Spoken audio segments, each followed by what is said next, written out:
So in this series of videos, I want to do a live coding of the Sudoku solver, but my main focus is not to make the fastest or the best solver, but my focus is to support many different variations of Sudoku.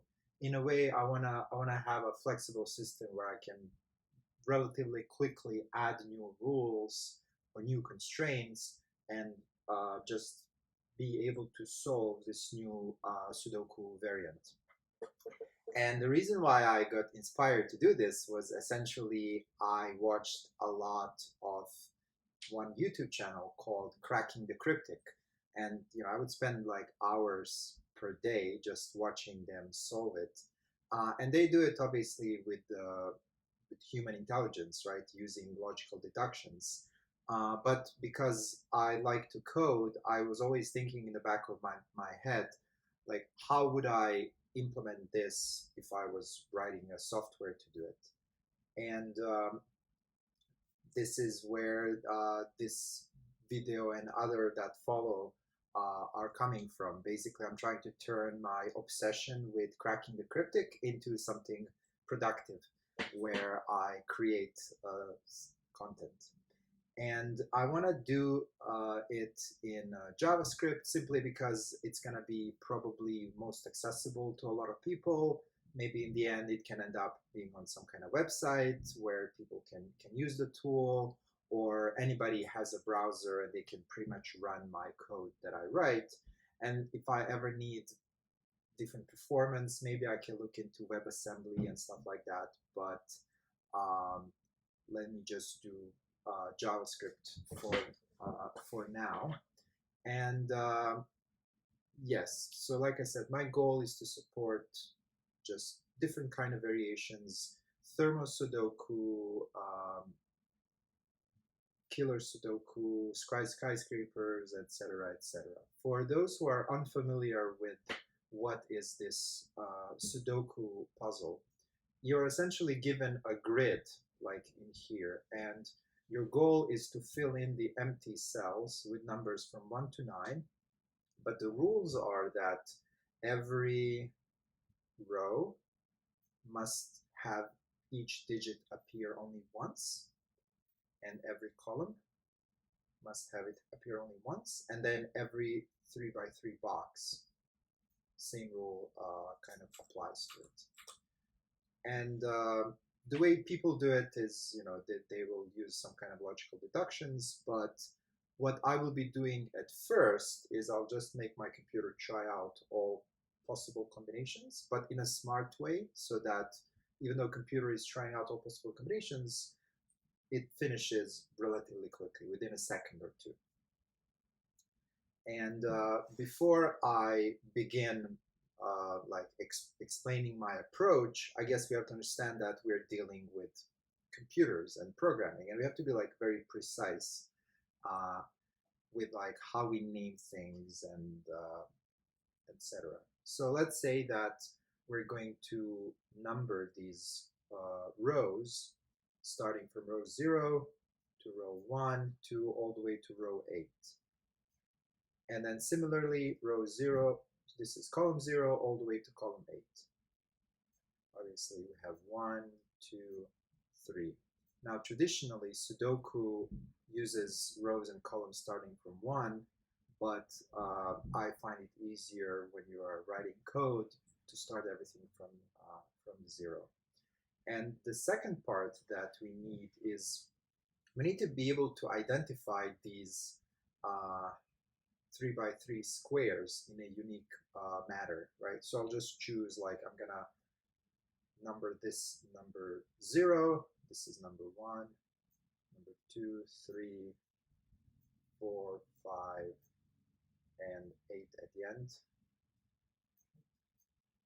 And one thing I want to propose is essentially if I have a following formula. So remember that rows are numbered from 0 to 8. So if I take R, which represents number of rows, divided by 3, then I take this floor function multiplied by 3, and then I add that to column divided by 3. So what this will do is essentially any cell that is identified by row and column, right? Like this one is going to be 0, 1, 2, 3, 4, 5. So it's a fifth column, and row is 0, 1, 2, 3, right? So we plug in 3 here, so it'll be 3 times 1 divided by 3 times 1 plus 2. That will be the number. So it's 3 times 1 plus 0, 1, 2, 3, 4, 5. 5 divided by 3 is 1, so it ends up being number 4. So convince yourself that this formula works. But in my JavaScript, I'm going to have something like get box number from row and column, and it's just going to be what I applied here.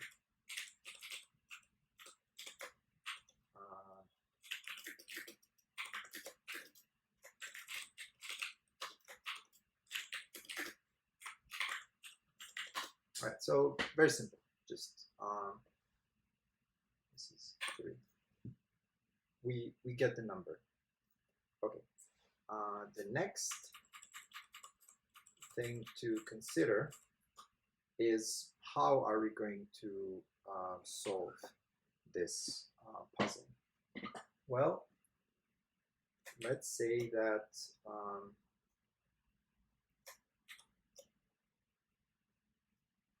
we're trying to place digits in each of these empty cells, and we're gonna imagine that there's going to be like a little worm that is going to start digging its way through this puzzle. So it'll start in this particular spot, and then it will move on to the next one, next one, and next one, and so on, going all the way until the end.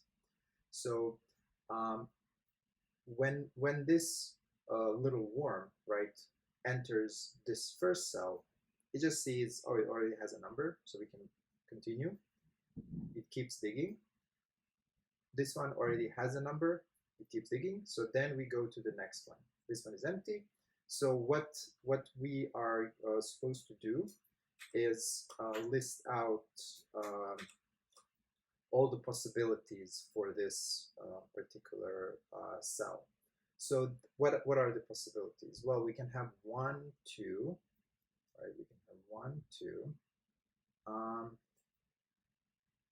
3 is not. We can have 4, 5, 6, 7, 8, 9.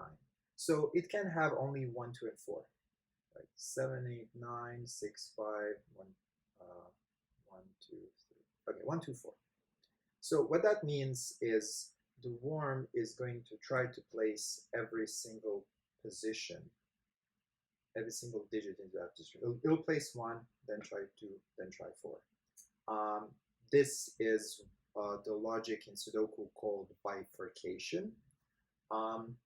And that's okay. Like, we're using bifurcation, but later on, as we get more advanced, as we need to solve more difficult puzzles, I think our software is gonna be more sophisticated. It'll use more sophisticated logic than just plain old bifurcation.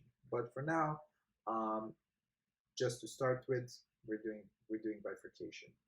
So what this worm is going to do is going to say, okay, I can place 1, 2, 3, or 4 in here. So I'm going to choose to just start by placing a single digit, and we put 1, right? Then the worm has to continue digging. So imagine that the worm just continues, whatever. Then when it comes back, right? Now it came back. Now we want to try our other possibility. So we have to undo that placement. Like, we placed 1, now we undo it, and then we place the next available, which is 2. And then again, then worm continues to dig. It goes on to the next cell, to the next cell, etc., etc., etc. When they come back, now the worm is gonna try to remove the 2, place the 4, then keep digging.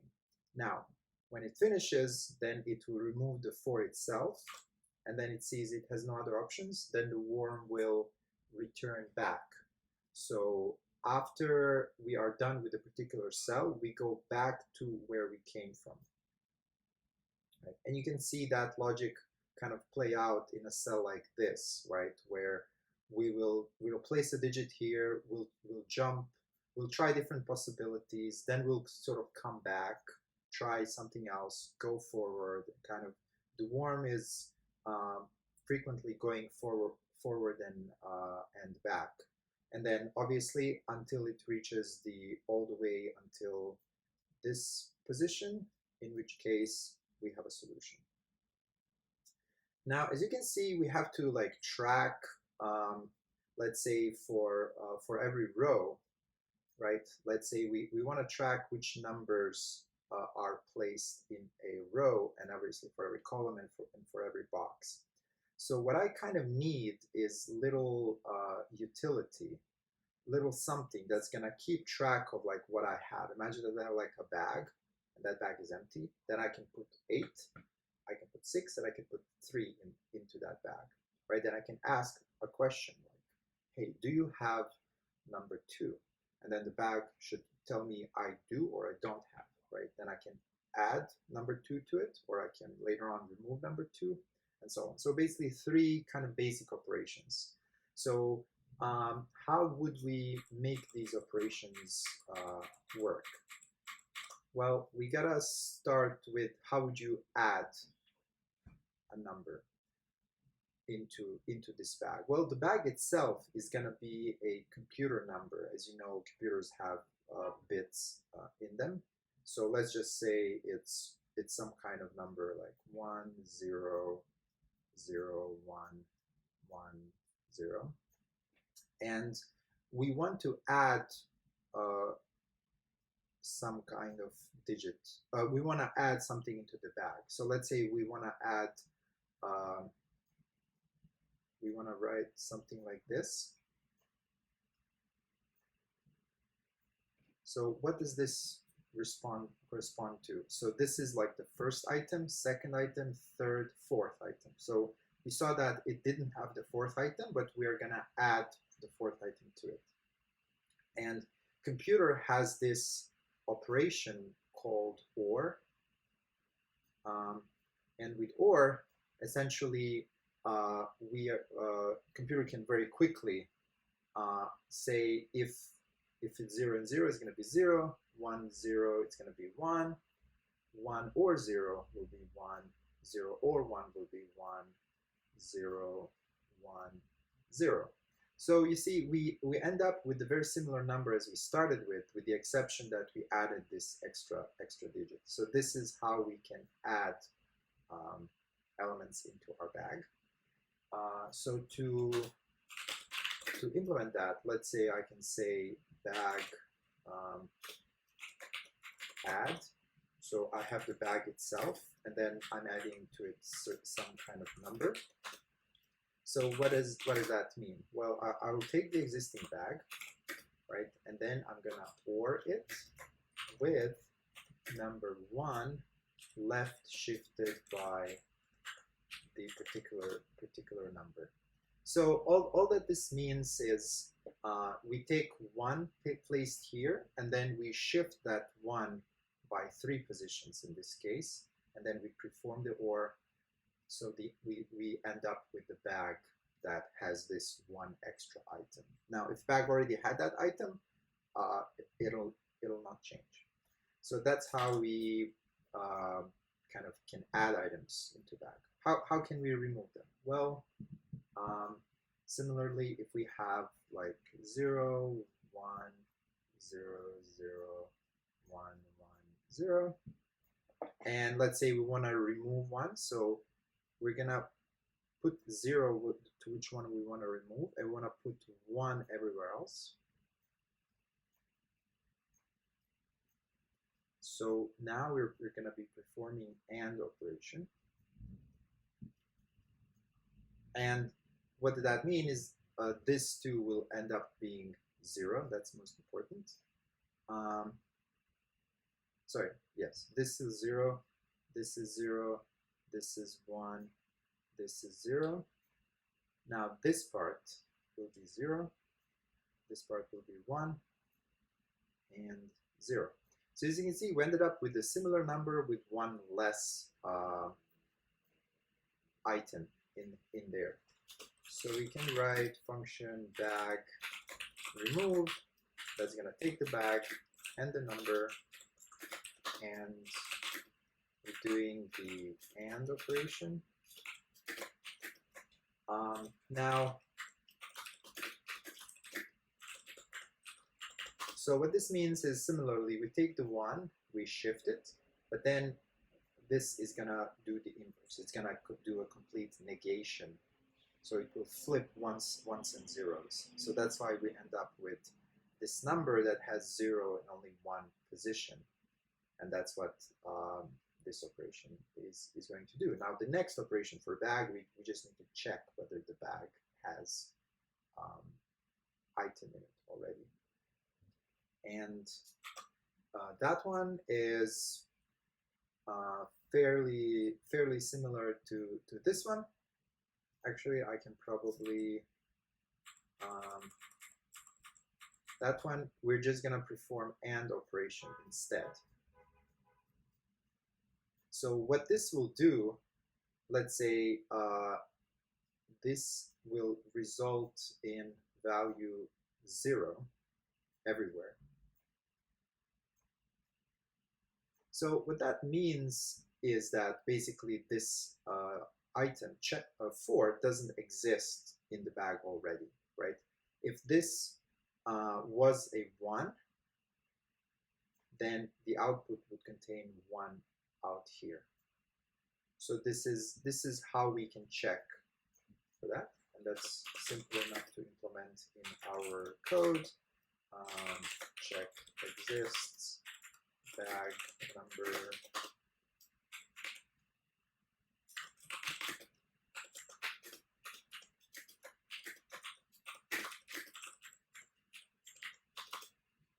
right? Awesome. Now, you remember that we were talking about how warm is going to be going cell by cell.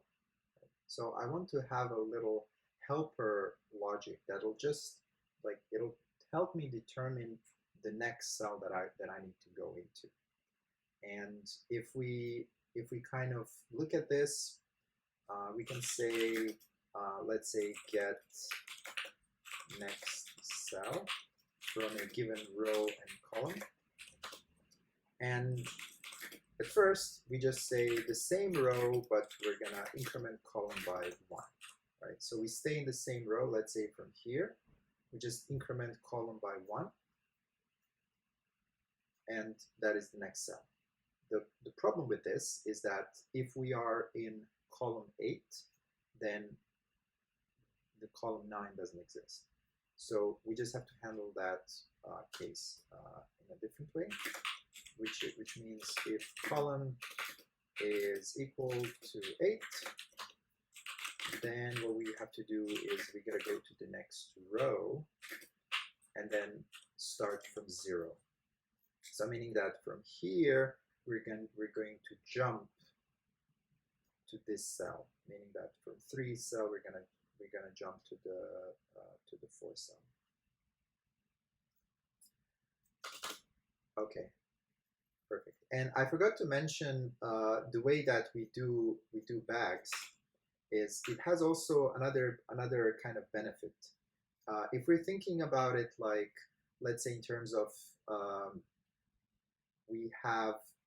let's say we have a bag that represents this row, right? Then we have a bag that represents this column, and we have a bag that represents this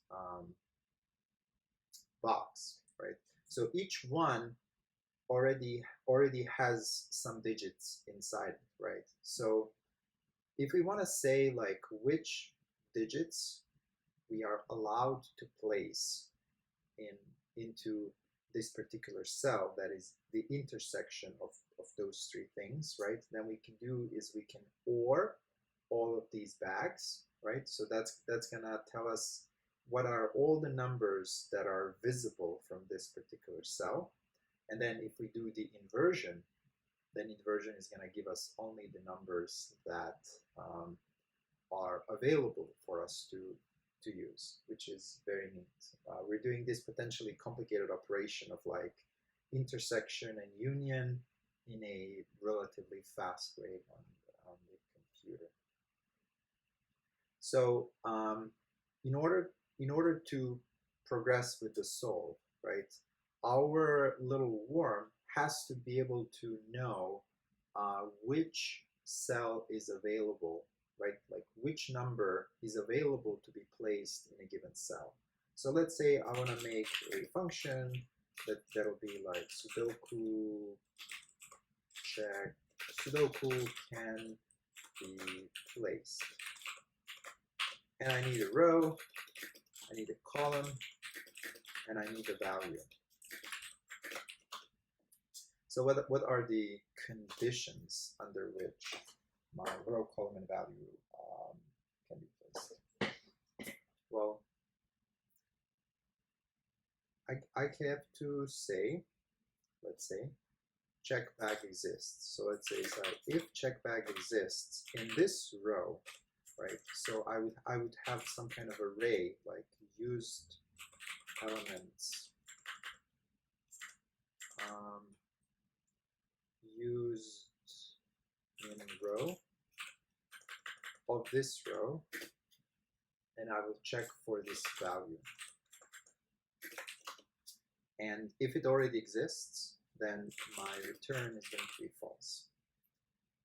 Right? So used in a row is some kind of collection of these bags that hold a particular row.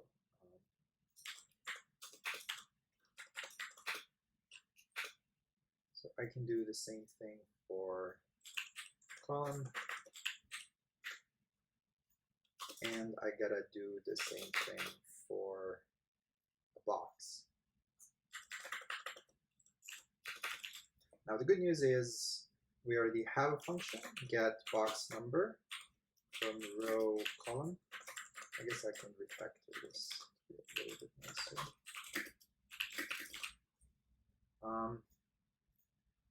So I already use the function that I made previously that's going to get me the box number from a given row and column.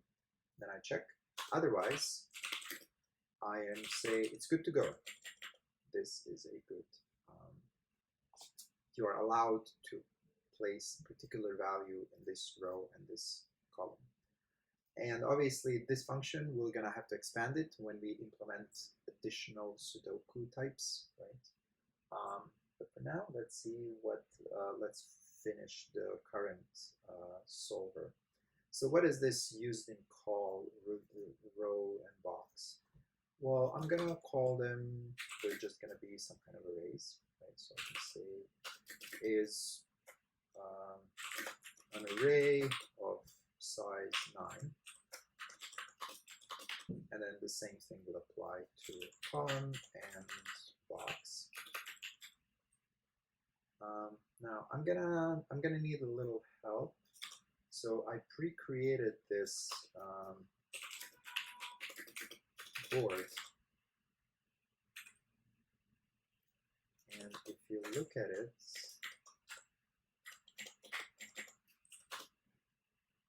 this basically responds to the puzzle that we were given here, except I've just placed zeros instead of the empty cells. So zeros are just going to be signaling that this this particular cell still needs to have its value placed.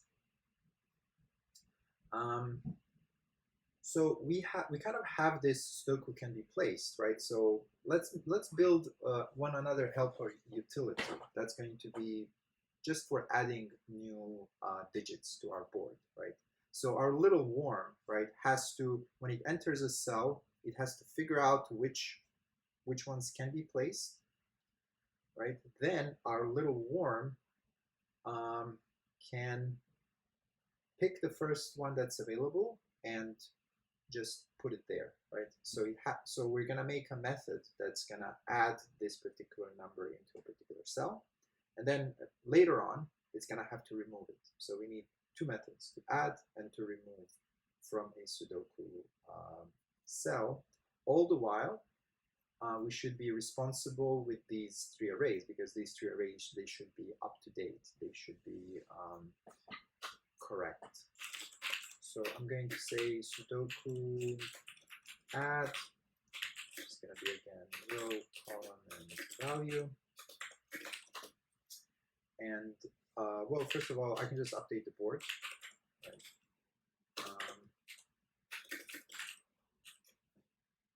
Meaning it'll just write the number into a particular cell in the board. The next thing is, well, I have to update this row. So I'm going to say is bag add for a row. Now I do the same thing for, right, so I'm adding actually value.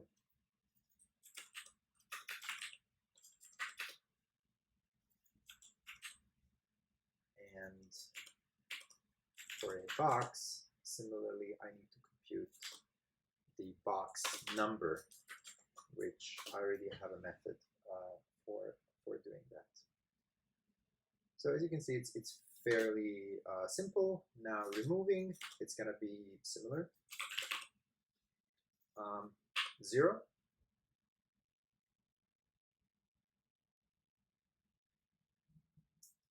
Right. Rather than bag add, we're going to do bag remove. And I suppose I don't have to pass in the value, but I'm just trying to keep it kind of consistent. I could read the value from the board, but that is okay. So now I have a lot of little helper methods, right? So what are we missing is like the actual algorithm that does this thing. And in computer science, I guess this would be called a backtracking. I guess it's like a form of brute force search. So I'm going to call my function backtracking as well. And it'll take row, column, and depth. The reason why, so row column means this is the current cell that I should be working on. And my depth is I just want to track how deeply I have gone into. This is just useful for debugging. It's not essential to the algorithm itself. All right. So this is the row column that we're going to be checking. And where do we start? Well, just to start from somewhere, right? Backtracking should start from 0, 0, 0. What this means, 0, 0, is that we're gonna start from the very first cell of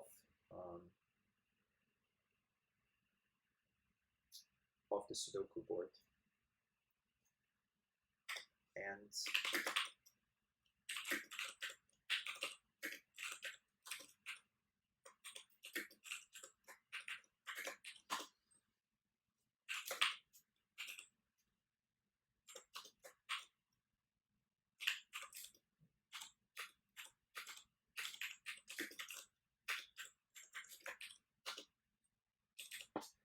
now, this is a little bit inefficient.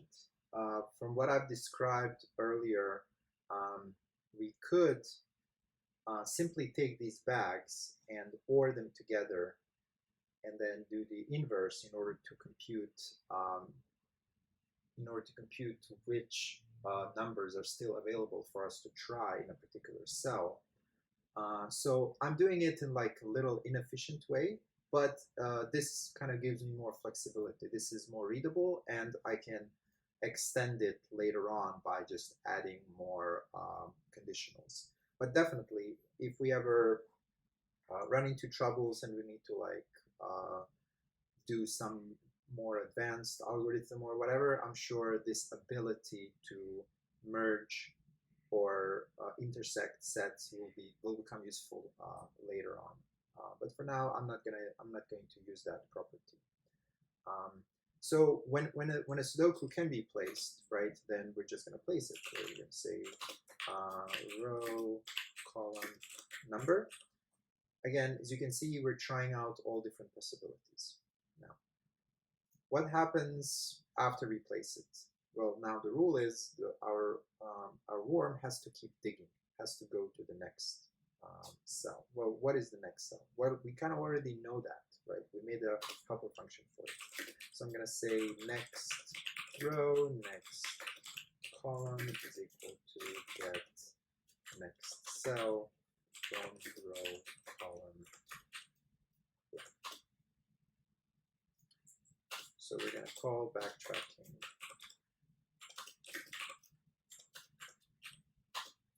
And what is important? When we come back from the backtracking, we have to undo everything that we did, right? So we place a number, backtrack. When we come back, we have to undo everything that we did. So, important step, Sudoku remove.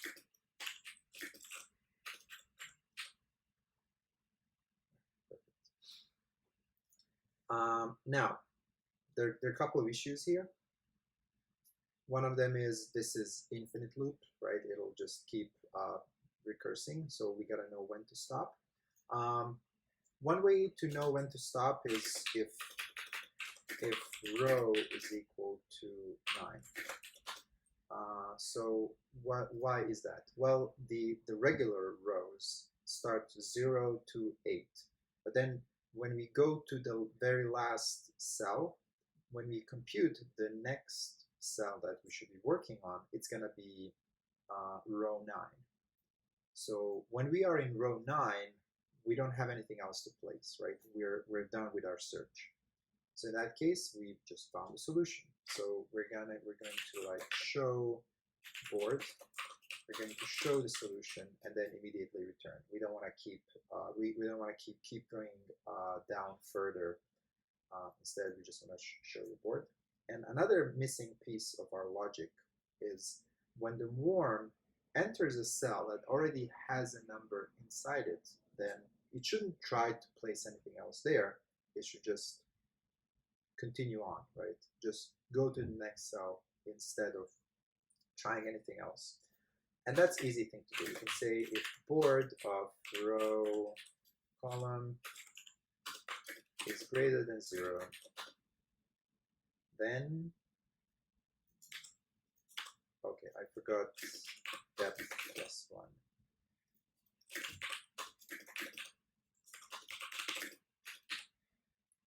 Actually, I want to structure it like this.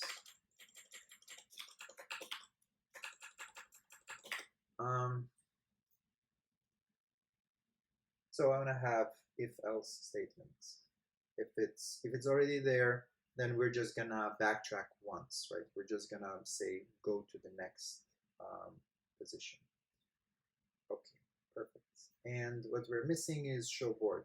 What is show board supposed to be doing?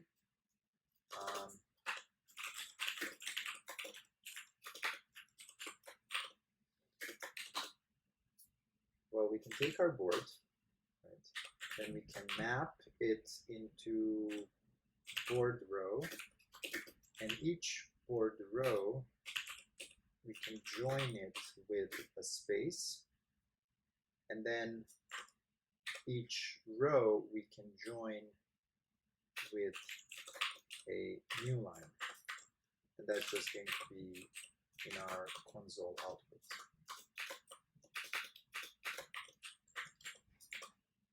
So I'm writing JavaScript, and JavaScript can be run in a browser, but I found it useful when I'm like debugging these things. They can go into infinite loop or whatever. So I'm going to like run it through a console, but essentially this code will be reusable in either in console or in the browser. I just find it's easier for development to use console. So I gotta find it. All right, there it is. So our code is clearly wrong. It's printing out way too many things. So something is not working because this should be only showing a single solution. And I can say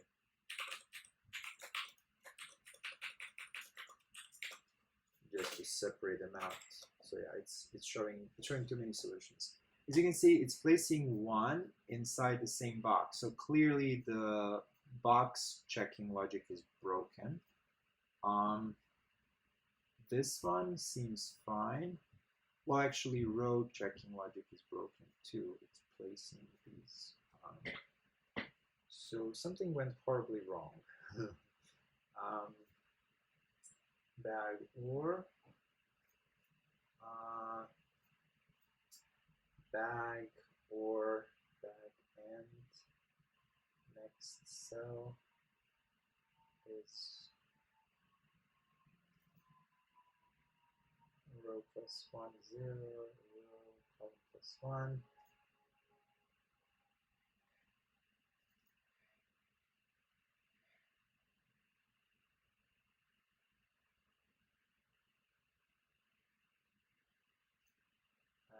Okay.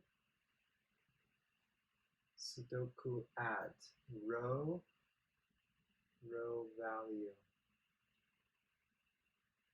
Sudoku remove. Check can be placed. It exists. If it can be placed,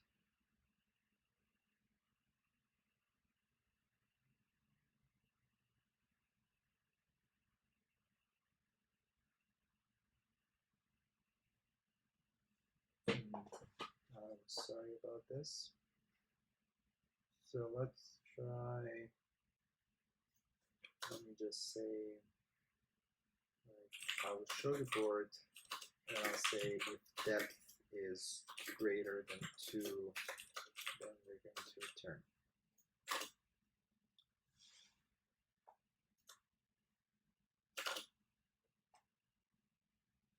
So we start off with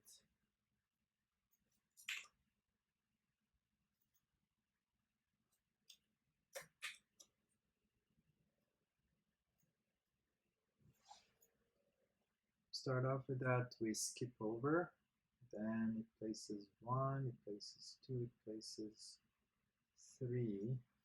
So this is clearly wrong. Okay. Oh, okay. I understand what is the mistake. Essentially, our bags are empty because these cells were pre-filled. Then when it placed a 3 here, this row was essentially considered to be empty. So what we need to do is, so I'm going to remove my debugging code. But what I need to do is, before I start backtracking, I need to make sure my bags are filled up, these used in a row, column, and box. Right? So that's easy to do.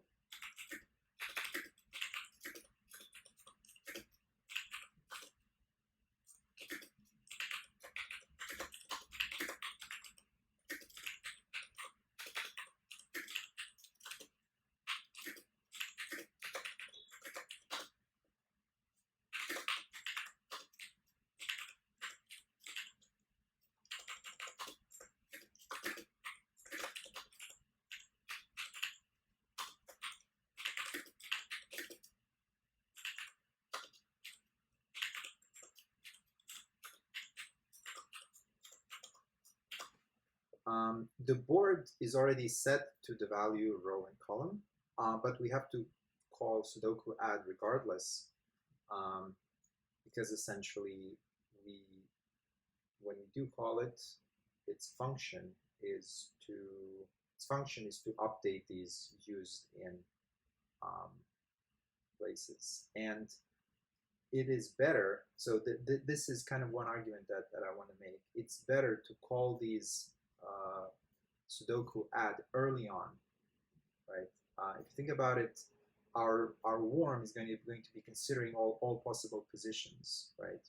So we want to add this 8 as early as we can, so that way our worm is not going to consider placing 8 out here. So just makes it go faster, which is why I'm doing all of this before I start backtracking. Let's try now. It's still wrong. It's a little bit less wrong, but it's still very much wrong.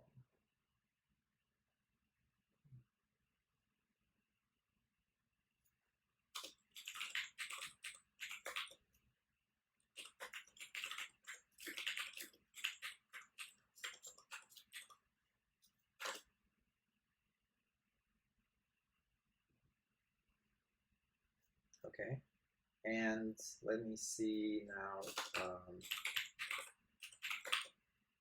On a Sudoku can be placed.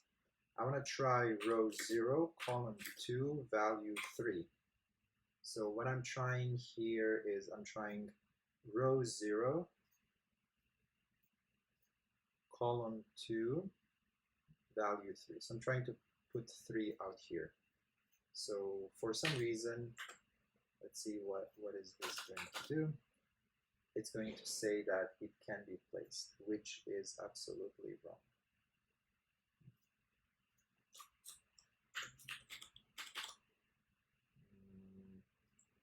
One. So 1 cannot be placed, but 3 can. In position 0.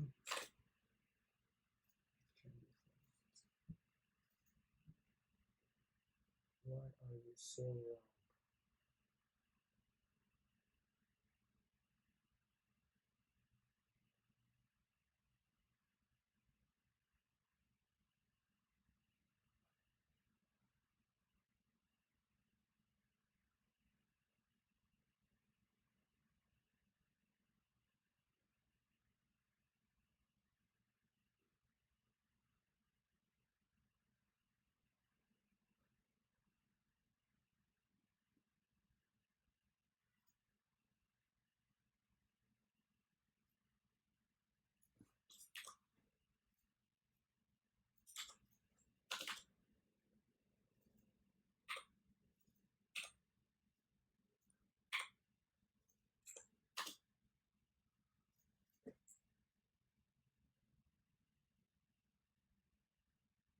Interesting. When I do it directly, then it's working.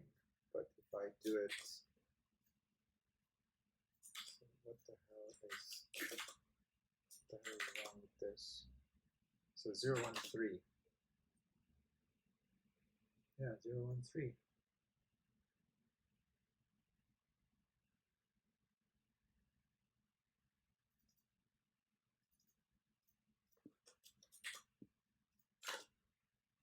So I could add false, false, false. So why is this Sudoku add different from that Sudoku add? That's very perplexing. Yeah, so this is programming for you. Lots of weird stuff happens. This makes no sense at all. This makes no sense. 0, 1, 3. It's literally row, column, board, row, column.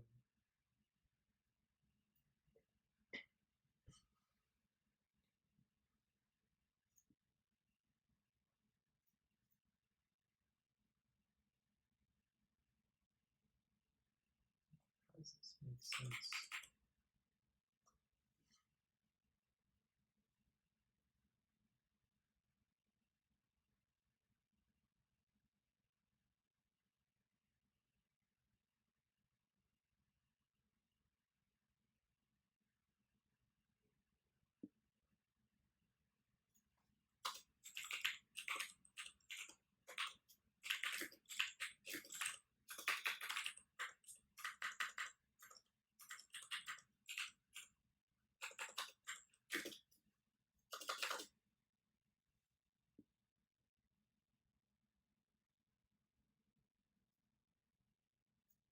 0 and 3. 0 and 3. So it's literally the same thing.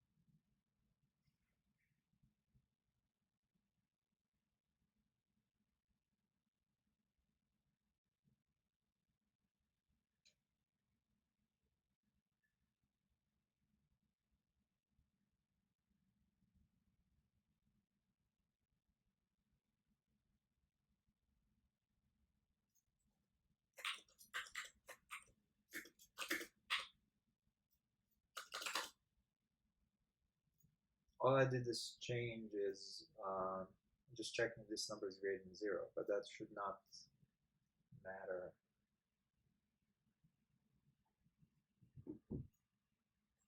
Okay.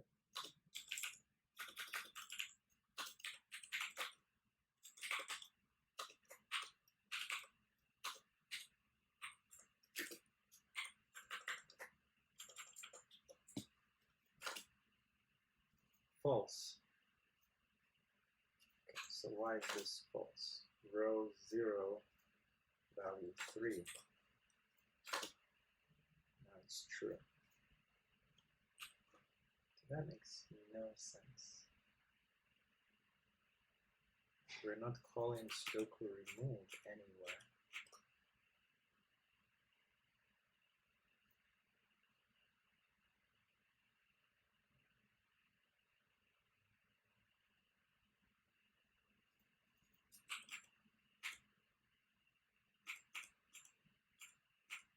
Oh, this is a mistake. Shit.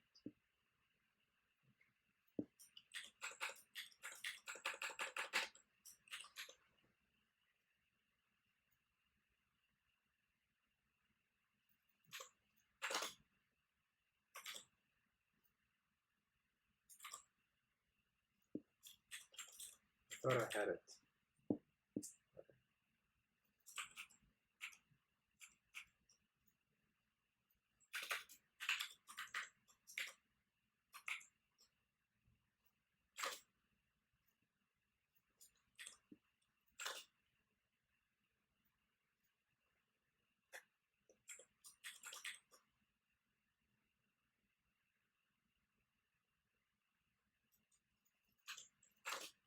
Okay, there we go. Finally, we have the one unique solution. Now, from here, we can ask ourselves where do we go next? Well,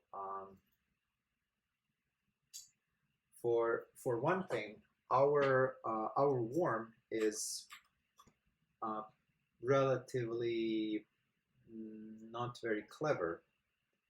In a sense, like perhaps this column is the most populated column, right? So it has like least available kind of options, right? Least number of options are available for this.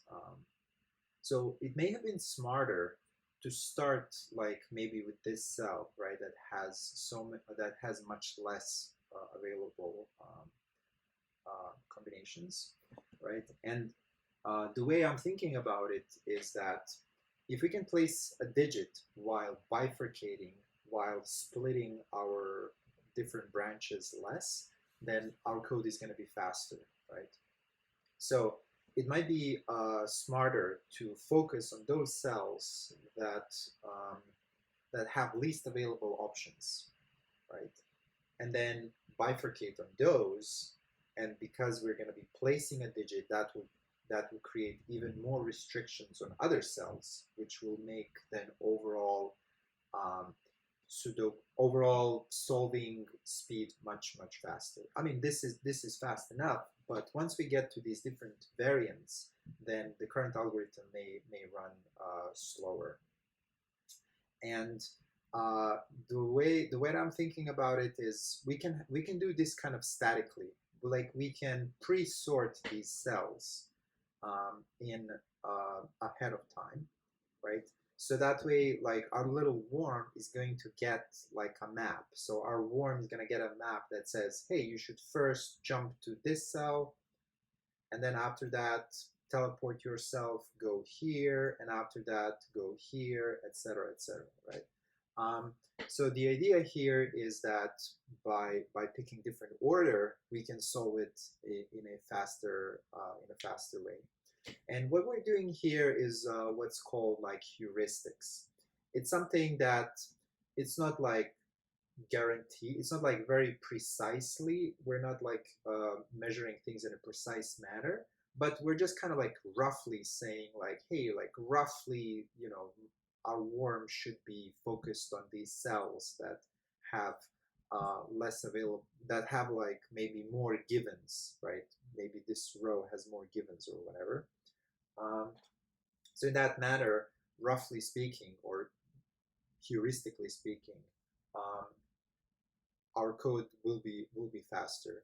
But this will be necessary once we get to the point where we're dealing with like different kind of variations of Sudoku. And there are some variations that have no given digits in the board, right? So in that case, right, if we were doing that naively, right, we would try out all possibilities, right, or something like that. That would run very slowly, right? But if we can perhaps order these cells, for example, if we are doing a killer Sudoku, right, and there's a killer cell that has maybe only these three cells, right, inside one killer cell. So the killer cell rule is that the sum of these three digits should be the one that was given, right? You're given the sum of these three digits. That's called a killer Sudoku. And because this is a relatively small cell, it would be a smart idea to focus on brute forcing these three cells first consecutively, right? And then go to some others, right? Focus on smaller ones, and then do the bigger and bigger and bigger. So that's one example. Another example is if we're doing like a thermo Sudoku, where we have basically the rules of the thermo Sudoku is that digits, let's say in a particular, let's say in these cells, they have to increase. They start from the lowest and they increase to highest. And let's say we can use our heuristics to say, well, I should be placing these digits, let's say in this order, so then my completion gets easier. I do less branching because these cells have more restriction put on them. That's what I'll be calling like a static ordering. Now there could be maybe later on we'll also consider sort of doing this in a dynamic way, which is as we are solving the puzzle, right? We could be evaluating for every cell or for every constraint. Now this is kind of a little different. Every constraint or every cell, we could evaluate how many options it has left, right? So maybe if there's a cell that has only like one option left, but even though we are like somewhere in the middle, but that cell is all the way until the end, well, we might want to like straight up jump to that one, right? Because it has only one or only two options. So the less we bifurcate while placing additional digits, the better off we're going to be. So I'll be calling that like sort of a dynamic ordering. But we'll get to that sort of later on. Now, another idea that I had was basically if we can think about it like all of these like rows, columns, and boxes, they're all kind of each individual constraint, right? So so let's say we use logic to determine that this particular cell can have only one here or here, right?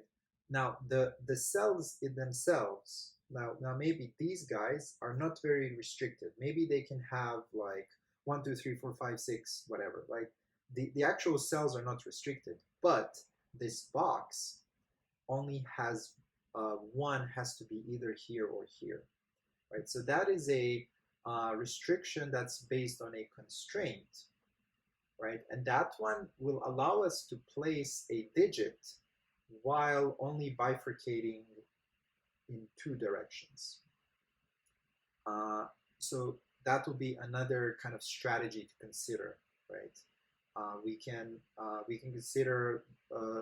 consider finding the smallest number of available options for each cell, but then also we can look at for each constraint in the board. Now that might be necessary for more challenging Sudoku variations, etc., etc. So I still haven't like actually done it because I'm doing this live. So we'll talk about that when the time comes, and see you until next time.